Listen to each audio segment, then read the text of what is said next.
દેવાયત પંડિત ધરતી ઉપર હેમર હાલશે હુના નગરની મોજા લક્ષ્મી લૂંટાહે લોકો તણે નહીં થાય રાડ ફરિયાદ સવારે બાપુ 500 ની 1000 ની નોટું પસ્તી થઈ જાય પસ્તી એમાં તમારું મારું જીવન છે ને બાપુ કાલ બાપુ ધૂળમાં રોળાઈ જાય ખબર નહીં પડે લઈ જવાનો 100% ની વાત છે એક તમને દાખલો આપો કે ઘેઘોર વડલો હતો ને એમાં એક પોપટનું બચ્ચું રહેતું હાવ મરવાની આળે બાપુ માય કાંગલું એક પોપટનું બચ્ચું રહેતું હતું ઈ એટલામાં ફરે ઈ વડના ટેટા ખાય અહીંયા બાજુમાં પાણી હતું પાણી પીવે વડની આજુબાજુ ફર્યા કરે યમના દૂધ ગમે એનો જીવ લેવા જાય ને વડલા પાસેથી નીકળે અને પોપટને સામું જોઈ અને દાંત કાઢે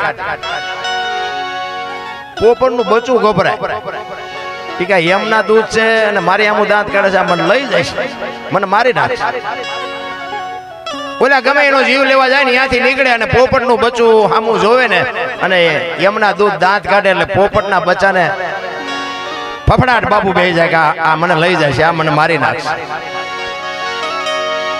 એમાં એક વખત બાપુ પક્ષીનો રાજા ગરુડ ત્યાંથી નીકળે ને પોપટે ફરિયાદ કરી કે મહારાજ ઉભા રહ્યો એ કે શું એ કે ઓલા યમના દૂધ ક્યાંયથી રોજ નીકળે છે ને મારા સામું કે દાંત કાઢે છે મને લઈ જાય છે મને એની બીક લાગે છે તેથી ગરુડ એમ કહે છે કે એને આપણે કઈ ન કહેવાય પણ તું મારી પીઠ માથે બેસી જા હાલ હું તને હિમાલયના ખોપરા માથે મૂકી આવું અહીંયા ખાવાનું પીવાનું બધું મળે છે અને યમના દૂધ ભલે આ આટા મારે એની પીઠ ઉપર બેસી જાય હિમાલયના ખોપરા માથે મૂકી અને ગરુડ આવ્યા ને પાછા એ વડલે આવ્યા ને ત્યાં યમના દૂધ નીકળ્યા ને ગરુડે કીધું કે તમે અહીંથી રોજ નીકળો છો એટલે પોપટના બચાવવાનું શું કામ કે જો કરીને દાંત કાઢો છો બજારાને એને હું કામ ગભરાવો છો એ કે અમારો એવો કોઈ ઈરાદો નહોતો પણ અમે એનું મોત જોયું હતું ધર્મરાજાના દરબારમાં ચોપડામાં એવું લખેલું હતું કે આનું મોત હિમાલયના ખોપરા ઉપર છે હવે આ 1 મહિનો ઉડે તો અહીંયા પૂગે એવું નથી ને 3 દી પછી અમારે લેવા જવાનું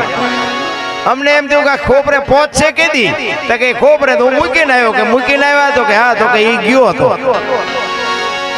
એટલે મૂકવા વાળા તો આપણને ગમે ત્યાંથી મળી જવાના જ્યાં જવાનું છે ને બાપુ આ જગ્યાએ બનવાનું છે ત્યાં મૂકવા વાળા કોઈ દી જિંદગીમાં નહીં ગયા હોય ને તો અહીંયા તમને મૂકવા આવવાના સમયની બલિહારી છે બાપુ માણસથી કોઈથી કાંઈ થાય એમ નથી મારો કહેવાનો મતલબ મારા જેવા તમે તોફાન કર્યા જ નહીં હા આપણે ઝઘડા સિવાય કઈ કર્યું જ નથી મારવાનું ઉઠવાનું બીજી વાત જ નથી કરી અને નકરા માર્યા છે એવું નથી મેં મારે ધરીને ખાતો હા નકરા માર્યા છે એવું નથી આ કોકને મારવી થોડાક અમને મૂકે પણ મારે એટલો અને મારે ખાઈ તો જ ખબર પડે ને હામલે જેટલી પીડા થઈ અનુભવ તો બધા કરવા પડે પણ સમય આવે ને વળાંક મારતા ન આવડે એને માણા જ ન કે સમય આવે ને ભળી જાય પછી 4 પેટી થઈ હોય પછી ચાવીઓના કુડા નેપામાં ભરાઈને રખડો તો મૂડા વાળો તો હું આપી દેવાય શાંતિથી રોટલો ખાવો હોય પણ માતા પિતાની પાછળ જ્યારે આવા ભગીરથ કાર્ય કરવાની એક મારો નાથ સદબુદ્ધિ આપે ને એ મોટી વાત છે સંસ્કાર જો બજારમાં મળતા હોત ને તો પૈસાવાળા આપણા હારું વધવાનો સંસ્કાર તો માના કોઠામાંથી મળે હું તો આ બહેનો છે ને બહેનોને ખાસ કહું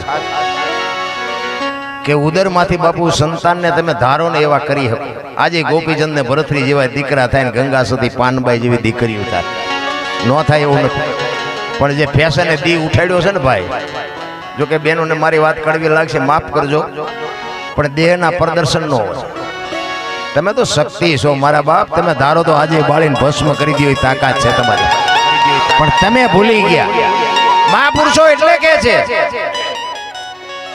સ્ત્રી સંપત્તિ અને ભોજન આની માથે બાપુ પડદો રાખવાનું મહાપુરુષોએ કીધું છે સ્ત્રી ઉપર પડદો રાખવાનું કીધું સંપત્તિ ઉપર પડદો રાખવાનું કીધું અને ભોજન ઉપર પડદો રાખવાનું કીધું એની માથે પડદો હટી જાય એટલે બાપુ એની કિંમત ઘટી જાય જેને લખવું એને લખી લેજો એક દીકરી બાપુ અધૂરા કપડા પહેરીને નીકળે ને એટલે દુનિયા એની માથે તિરસ્કારથી ન જોવે કે આ દીકરીમાં કાંઈ હોય જ નહીં રોટલા તમારા બનાવેલા પડ્યા પણ હાવ ઉઘાડા પડ્યા તમને ખાવાનું મન ન થાય આ બધી વસ્તુ છે ને બાપુ મહાપુરુષોએ નોંધ કરીને આપણને આપી છે પણ હવે આપણને ખાતા જ નથી આવડતું બુઝારું ઢાંક્યું સાંટો પડવો જોઈએ ને મારી ભાઈ સદગુરુની શાન સિવાય કોઈ દી બાપુ વસ્તુ શક્ય જ નથી પણ કહેવાનો મારો અર્થ એ છે કે તમને અને મને માણસનો અવતાર મળ્યો છે ને બાપુ મોજ કરી લ્યો મને તો એમ થાય જીવ એવું આવ્યું છે જો આમાં જીવતા ન આવડે આંટો થયો સમજી લેજો વાહન મકાન રૂપિયા લોટા હવામાં ઉડે વગર દોડે વાતું થાય બાપુ હિલોળા કરે એવું મળ્યું. છોકરા કાજુ બદામની વાગઠ કરે બોલો આપણને પારલે નહોતું જીવે એવું નથી. છોકરાને આપણે કાજુ બદામ લાવીને આપ્યા હોય ને પાટું મારું નથી ખાવું એટલે ભાઈ ખા ને એ અમને પારલે નથી જડ્યું. સમય જીવે એવો આવ્યો છે પણ ખાતા નથી આવડતું. અત્યારે તમે જોવો વી માવા સોરીને ખાય પણ અહીંયા ભાઈ નાખવા ન નાખે.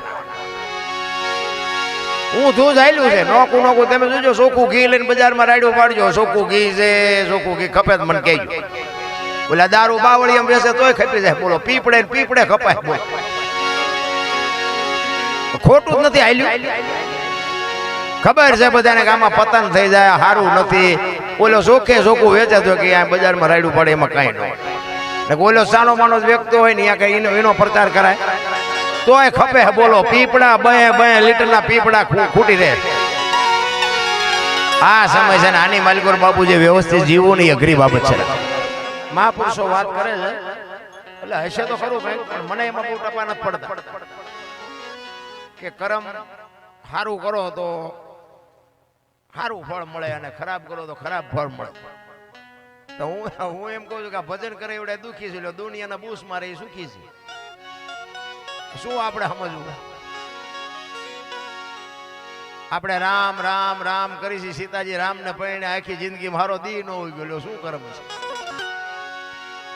દ્રૌપદીના ચીર ઉડાતા અહીંયા કોણ નહોતું બાપુ? આખી દુનિયાને ખબર છે કાળના જડબા ઝાલીને ઉભા રાખે એવા પાંડવો હતા. કોણ નહોતું? એ દીકરીનો શું ગુનો હતો બધાને ખબર છે. એનું શું કર્મ છે? અખિલ બ્રહ્માંડ નો માલિક કૃષ્ણ પરમાત્મા એને ખબર ન હોય કે આ બેસ તો ભીલ મને બાણ મારશે એને ખબર ન હોય. ભીલના બાણ થી કૃષ્ણ પરમાત્મા વિંધાઈ જાય તો એનું શું કર્મ છે? થઈ થાવીને થાસી આવો ત્રિકાળ જ્ઞાની મહાપુરુષ ગંગાનો પુત્ર ભીષ્મ છેલ્લે બાણની પથારીમાં હું પડ્યો. મારા રામ વિચાર તો કરો તમે. અરે યમના દૂત જેનો જીવ લેવા આવે અને દૂતને એમ કહી દે કે તારે વિયો જા 6 મહિના પછી આવજે પોતાનું મૃત્યુ રોકી શકે એવો સમર્થ ને સિદ્ધ પુરુષ એને છેલ્લે બાણની પથારીમાં હોવું પડ્યું. આપણે હિસાબ તો મારો છે ને કેટલાના ગળા કર્યા છે. અરે મારા રામ કાલ શું બનવાનું છે ખબર હોય એવો બાપુ જાગૃત પુરુષ જેને કહેવાય ભીષ્મ. અને જેની જનેતા બાપુ ગંગા માં કેવી જનેતા હશે રામ. બેનોને એટલા માટે હું કહું છું સંતાન છે ને હારા સંતાન માટે તો બેનોને હું ખાસ વિનંતી કરું કે ઉદરમાં સંતાનનો વિકાસ થતો હોય અને રામાયણ ને ગીતાના 5-5 પાના વાંચજો. જો આપને ટેકો દેવું સંતાન ન થાય તો આપણે ભજન ગાવાનું બંધ કરી દઈએ ભલામણ. બાકી હોવ હારો ભેગા પાણી પૂર્યું જો હતા હોય ત્યાં પરજામ કે ઠેકાણા ન હોય. ભગવાન દીકરો દે ભગવાન શું અહીંયા ગોદામ છે? અહીંયાથી પાદરા ઘા કરી દે. અરે વાપવું પડે મારા રામ. બાવળિયા વાવીને પછી કેરીની રાહ જુઓ જિંદગીમાં ન આવે. અરે બાપુ ઉદરમાં સંતાન હોય ને જેવું તેવું બોલાય નહીં જેવું તેવું ખવાય નહીં જેવા તેવા માણા અરે વાત ન કરાય. આનો પ્રભાવ બાપુ સંતાન ઉપર પડે. એમાં જે આપણે ગામડામાં હજી કઈ સારું શહેરમાં તો ખબર જ નથી પડતી બેન હાલ્યા આવે છે ભાઈ હાલ્યા આવે. અરે એવું કંટ્રોલીએ ચડાવ્યું છે ને. અને કપડાની તો હવે બધા આ તો વરાળું કાઢું ભાઈ તમને નથી ખબર. અરે બાપુ દીકરીનું આવું હોય આમ એક દીકરીની પગની પાણી જોવી હોય ને તો બાપુ તમારે વાહે આંટા મારવા પડે પાણી જોવા ન મળે.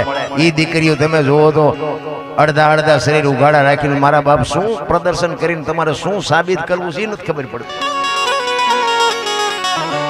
વાણંદ પાસે વાળ કપાવે વાય ખીલકોડીના પૂંછડા જેવો હોય આમથી આમ નામ. અરે તારો વેતો હવે આમાં હું શિવાજી રાણા પ્રતાપની વાત કરવી ભલા મને. અરે ધરાવીને ધાનનો નીપજે ઈ કુડવીને માડું ન હોય. જેહળ જકરા નીપજે જેની જનેતા હોથલ હોય હારી માં વગર બાપુ હારા દીકરા કોઈ દી જિંદગીમાં ન થાય. ભણતરની જરૂર છે 100% પણ બાપુ ભણતર વધ્યું ને નકરું જ ભણતર છે ભેગું ગણતર છે જ. આપણા ગઢ આંગોડા સાપ હતા રહેવા સારું ઘર નહોતું ખાવા અનાજ નહોતું પણ કોઈએ ન કીધું મારા મા બાપને આશ્રમમાં મૂકવા જવું. આ ભણીને તમે જુઓ તો આશ્રમમાં ઉભરાય છે બોલો અહીંયા હમાતા નથી. મા બાપ જ કોઈને ગમતા. મારી તો એક જ ભલામણ છે મા બાપ ને બાપુ હાચો. બાકી તો તમે વાપરતા હોય ને જે દેતા હોય દેજો, એમાં મારી કોઈ ના નથી. મંદિરે જાઓ ન જાઓ, પણ મા બાપના બાપુ કાળજા ઠારો ને, જિંદગીમાં તમારે મોળો દી ઉગે તો આપણે તમારા ગુલામ થઈ જાય. મા બાપ જેવા બાપુ હાજા જીવતા જાગતા ભગવાન આ દુનિયામાં ક્યાંય છે જ નહીં. કોઈ